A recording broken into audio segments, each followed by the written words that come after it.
Yanga ni mwendo wa weka tuweke, hakuna kusubiri baba, muda haupo. Hayo ni maneno mazito ambayo semaji afisa habari Ali Kamwe kutokea klabu ya Yanga akishirikiana na rais muongoza jahazi, na mzungumzia engineer Hersi Saidi katika kipindi hiki kizuri murua ambacho mashabiki wana furaha tele kuona namna ambavyo wachezaji wapiga kazi kweli kweli wakiendelea kusajiliwa klabuni Dar es Salaam Young Africans. Mimi nikukumbushe tu kwa karibu na kurasa za mitandao ya kijamii kule Instagram pamoja na Facebook, bila kusahau wale ambao wamesha jiunga na application ya Yanga, basi ni mwendo wa burudani tukushuhudia update za muda baada ya muda. Taarifa zimekuwa ni nyingi sana, na kinachohitajika zaidi ni kuona klabu ya Yanga ikipiga hatua kufika mbali, haswa katika kipindi hiki ambacho usajili mkubwa unafanyika. Na kweli Yanga wameweza kutisha kinoma noma kwa wakati huu.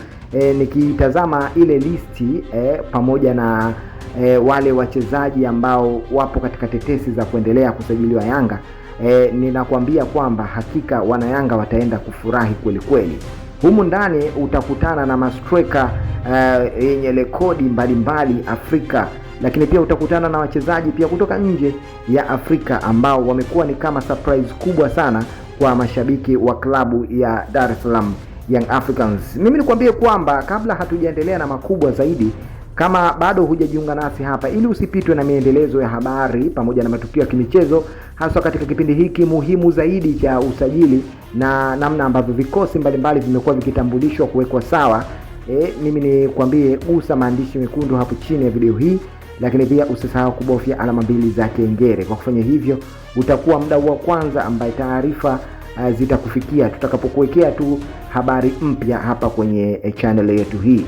Lakini kwa zaidi ambavyo mashabiki wengi wamefurahi na kuonesha namna ambavyo Yanga imeleta mabadiliko makubwa sana katika misimu hii mfululizo, hii ni time ya kupongeza zaidi viongozi pamoja na wachezaji ambao wamekuwa wakijituma zaidi pale klabuni Yanga kuhakikisha kwamba kila kitu kinakaa sawa na wanaenda kuwapa burudani iliyokuwa nzuri mashabiki wa klabu ya Yanga. Engineer Hersi anasimamia hatua kwa hatua kuhakikisha kwamba timu ya Yanga inasimama katika ubora uliokuwa hali ya juu, na zaidi kuhakikisha kwamba rekodi zinazidi kuwekwa kila siku pale ambapo Yanga wanakuwa dimbani.